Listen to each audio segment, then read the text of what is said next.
High guys, welcome to cric chat with Venkatesh. ఈ మధ్య కాలంలో ఇండియన్ క్రికెట్లో చాలా తమాషా ఇన్సిడెంట్లు జరుగుతున్నాయి. కోచ్ చెప్పిన మాట క్యాప్టెన్స్ వినడం లేదు. ఇషాన్ కిషన్ వర్సెస్ రాహుల్ ద్రావిడ్ ఇన్సిడెంట్ చూసాం. రాహుల్ ద్రావిడ్ అన్నాడు ఇషాన్ కిషన్ మళ్ళీ డొమెస్టిక్ మ్యాచెస్ ఆడాలి, తర్వాత మళ్ళీ అతని టీంలో తీసుకుంటా ఉన్నాడు. కానీ దాన్ని ఖాతరు చేయలేదు ఇషాన్ కిషన్. ఇంకొక ఇన్సిడెంట్లో ఏంటంటే ఒక కోచ్ టీం ఓడిపోతే దాంట్లో నాదేం తప్పు లేదు, అంతా క్యాప్టెన్దే తప్పు అని చెప్పి చేతులు దులిపేసుకున్నాడు. రంజీ ట్రోఫీలో జరిగింది ఇన్సిడెంట్. రంజీ ట్రోఫీ సెమీస్ జరుగుతున్నాయి ప్రస్తుతం. ఆ సెమీస్లో ఒక సెమీఫైనల్లో తమిళనాడు ముంబై టీంతో ఆడింది. ముంబైలో ఈ మ్యాచ్ జరిగింది. ముంబైలోని బీకేసీ కాంప్లెక్స్లో గ్రౌండ్లో ఆ మ్యాచ్ జరిగింది. తమిళనాడు టీం కోచ్ ఎవరంటే సులక్షణ్ కులకర్ణి. ఒకప్పుడు అతను కూడా రంజీ ట్రోఫీ ఆడాడు, first class cricketer. And Mumbai కోచ్గా ఉన్నాడు గతంలో, విదర్భ కోచ్గా ఉన్నాడు, సక్సెస్ఫుల్ కోచ్గా అతని పేరు. ప్రస్తుతం తమిళనాడు కోచ్. తమిళనాడు క్యాప్టెన్ ఎవరంటే Sai Kishore, upcoming left arm spinner. Already ఇండియాకి ఆడాడు, మంచి ప్రాస్పెక్ట్ ఉంది, very good prospect for India. Tall left arm spinner and very good batsmen. ఈ సీజన్లో బ్యాటింగ్ కూడా చాలా బాగా చేశాడు. 6 ఏళ్ల తర్వాత తమిళనాడు నాకౌట్కి క్వాలిఫై అయింది అతని క్యాప్టెన్సీలో. అంతా బాగానే ఉంది. కానీ క్వార్టర్ ఫైనల్లో ఇన్నింగ్స్ తేడాతో తమిళనాడు చిత్తుగా ఓడిపోయింది ముంబై చేతిలో. అయితే దీనికి కారణం ఏంటంటే కోచ్ ప్రకారం టాస్ గెలిచి తమిళనాడు టీం ముందుగా బ్యాటింగ్ తీసుకుంది. ముంబైలో కండిషన్స్ నాకు బాగా తెలుసు. అక్కడ సీమింగ్ ట్రాక్స్ ఉంటాయి. ఆ పిచ్ పైన ముందుగా ఫీల్డింగ్ తీసుకోవాలి, కానీ బ్యాటింగ్ తీసుకోవడం వల్ల ఓడిపోయాం మ్యాచ్ అని సులక్షణ్ కుల్కర్ని అన్నాడు కోచ్. అన్న మాట ఏంటంటే మ్యాచ్ మేము ఎప్పుడు ఓడిపోయాం, ఫస్ట్ డే 9 o'clock ఓడిపోయాం. 9 o'clock టాస్ పడుతుంది, 9:30 మ్యాచ్ స్టార్ట్. 9 o'clock అప్పుడే మేము టాస్ ఓడిపోయాం, మ్యాచ్ ఓడిపోయాం. ఎందుకంటే టాస్ గెలిచి మళ్ళీ గెలిచినా కూడా మేము ముందుగా బ్యాటింగ్ తీసుకున్నాం. అక్కడే మేము మ్యాచ్ ఓడిపోయాం. చాలా స్ట్రాంగ్ కామెంట్ చేశారు. మరి నువ్వు కోచ్ కదా, నువ్వు చెప్పాలి కదా. నేను కోచ్గా నా ఫీడ్బ్యాక్ ఇన్పుట్స్ ఇస్తాను ముంబై వికెట్ల గురించి, ముంబై పిచ్ల గురించి. కానీ అల్టిమేట్ బాస్ ఎవరు? క్యాప్టెన్ అని చెప్పి కాస్త వ్యంగ్యంగా కూడా మాట్లాడాడు. ఇది చాలా బ్యాడ్ టేస్ట్లో ఉందని నాకు అనిపించింది. నాకేంటి, చాలామందికి అనిపించింది. దీని మీద ఫార్మర్ తమిళనాడు క్రికెటర్స్ అందరూ రియాక్ట్ అయ్యారు. దినేష్ కార్తిక్ అయితే చాలా స్ట్రాంగ్గానే రియాక్ట్ అయ్యాడు. This is so wrong, SOOO wrong అని అతను ఒక ట్వీట్ పెట్టాడు. అదేంటది, కెప్టెన్ని టీంని నువ్వు కోచ్ అయ్యిండి thrown them under the bus, వాళ్ళు బస్ కింద నెట్టేసావు నువ్వు, వాట్ ఇస్ దిస్ అని చెప్పారు. హేమంగ్ బదాని కూడా అలాగే స్ట్రాంగ్గా ఉన్నాడు. ఇలా ఎవరు చేయరు, కోచ్ ఎవరు అలా చేయరు, డ్రెస్సింగ్ రూమ్ విషయాలు బయటపెట్టి.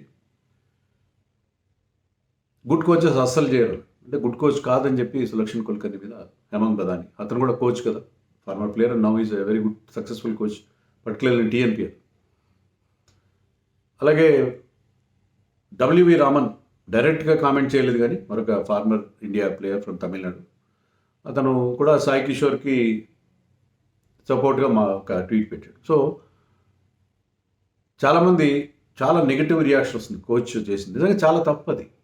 ఓకే, క్యాప్టెన్ నీ డెసిషన్ని, నీ మాట వినలేదు, క్యాప్టెనే కదా, దేనికైనా రెస్పాన్సిబుల్ క్యాప్టెన్, అల్టిమేట్గా క్యాప్టెనే ఉంటాడు. కోచ్ మాట వినాలి అన్నిసార్లు లేదు, వినాలి, జనరల్గా వింటారు. మరి కొన్నిసార్లు క్యాప్టెన్ అల్టిమేట్ డిసైడింగ్ అథారిటీ అవుతాడు.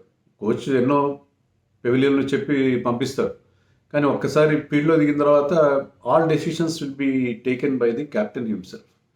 సో క్యాప్టెన్ డెసిషన్ తీసుకున్నాడు, సరే, what ever it is. Captain decision తీసుకున్న తర్వాత టీం ఒక యూనిట్గా ఉండాలి. దాంట్లో సపోర్ట్ స్టాఫ్, కోచ్ కూడా ఒక భాగం కదా. అందరు కలిసి ఆ ఓటమి మీద కలెక్టివ్ రెస్పాన్సిబిలిటీ వహించాలి. అలా కాకుండా దాన్ని ఓపెన్గా చెప్పేసి ఇలా జరిగింది, డ్రెస్సింగ్ రూమ్ విషయాలు బయట పెట్టడం అనేది ఏమాత్రం మంచిది కాదు. ఇంటి కుట్టు బయట పెట్టడం అంటారే, సంపూర్ణ రామన్ సినిమాలో ఉంటాడు. ఎన్నిసార్లు రాముడు బాణాలు వేసినా రావణాసుడు చనిపోడు. అప్పుడు అతని తమ్ముడుగా ఉండి ఇప్పుడు ఆపోజిషన్ క్యాంప్లో ఉన్న విభీషణుడు చెప్తాడు, అతని నాభిలో అమృతభాండం ఉంది, దాన్ని బద్దలు పడితే చనిపోతాడని చెప్పి. సో అది బాణం తగిలి చనిపోతూ ఇంటి గుట్టు బయట పెట్టావు కదా విభీషణ అంటాడు. ఎస్వి రంగారావు సంపూర్ణ రామాయణం మా చిన్నప్పుడు వచ్చిన గొప్ప సినిమా, బాపు తీసిన సినిమా. సో అలా ఇంటి గుట్టు అనేది బయట పెట్టకూడదు. డ్రెస్సింగ్ రూమ్ విషయాలు డ్రెస్సింగ్ రూమ్లో ఉంచాలి. అలా కాకుండా అది ఓపెన్గా మాట్లాడేస్తే that is wrong, totally wrong, చాలా అన్యాయమైన విషయం. సో దీని మీద ఇంకా రియాక్షన్స్ మరి కెప్టెన్ అలా రియాక్ట్ అవుతాడు సాయి కిషోర్ని అనవసరంగా బ్లేమ్ చేశారు. దానివల్ల ఏమంటే ఒక యంగ్ ప్లేయర్ మీద ఒక మచ్చపడి, కోచ్ల మాట వినడు అనే ఒక మచ్చపడి వినకపోయి ఉండొచ్చు. అది నువ్వు రిటర్న్గా ఒక కంప్లైంట్ బీసీసీఐకి ఇవ్వచ్చు, లేకపోతే తమిళనాడు క్రికెట్ అసోసియేషన్ కంప్లైంట్ చేయొచ్చు ఇలా జరిగింది అని చెప్పి. సో మొన్న విహారీ ఇన్సిడెంట్ కూడా ఒకటి చూసాం మనం, అసోసియేషన్ వర్సెస్ ఏ ప్లేయర్, ఇక్కడ కోచ్ వర్సెస్ ఏ కెప్టెన్. సో ఇవన్నీ చాలా బాగాలేవు ఈ డెవలప్మెంట్స్. ఎందుకో అంత ఆరోగ్యకరమైన వాతావరణం మనకు కనబడట్లేదు. ఒక సీనియర్ కోచ్, ఇప్పుడు ఒక యంగ్స్టర్ రియాక్ట్ అయ్యాడు ఒక వేరే రకంగా, like what you have seen with Vihari, అతను ఒక దుర్భాషలు ఆడాడంటే అర్థం ఉంది. కోచ్ మీడియాని పిలిచి, నేను ముందుగా వార్తలు వచ్చినాయి, వస్తే ఇది సరిగ్గా వాళ్ళు కోట్ చేయలేదేమో, ఈ మధ్య న్యూస్ రిపోర్టింగ్ సరిగ్గా జరగట్లేదు అనుకున్నాను. కానీ తర్వాత వీడియో నేను చూశాను, ఆ ప్రెస్ మీట్కి ప్రెస్ని అతను అడ్రస్ చేస్తూ ఇవే మాటలు యూజ్ చేశారు. We last the match at 9 o'clock in the morning, first day morning అని చెప్పి అతను కెప్టెన్ని స్క్వేర్గా బ్లేమ్ చేశాడు. This is not in good spirit, definitely not in good spirit. ఏమాత్రం హర్షించదగ్గ పరిణామం కాదు. దీని మీద అతను బహుశా ఇక కంటిన్యూ కావడం కష్టం, తమిళనాడులో కోచ్గా కంటిన్యూ కావడం కష్టం. వేరే టీమ్స్ కూడా అతను తీసుకోవడానికి ఆలోచిస్తారు. అండ్ సాయి కిషోర్ మీద కూడా ఒక బ్లేమ్ పడుతుంది. He is doing very well. Actually Gujarat టైటన్స్లో అతనికి ప్లేస్ దొరకట్లేదు, కానీ is a very good spin bowler. ఐపీఎల్లో కానీ అన్ని ఫార్మాట్స్లో రాణించగల ఎబిలిటీ ఉన్న player. I think he has done well. Asian గేమ్స్లోనూ కొన్ని మ్యాచ్లు ఆడాడు కదా ఇండియాకి, ఆడిన కొద్ది మ్యాచ్లో కూడా taken good catches and impressed with his bowling also.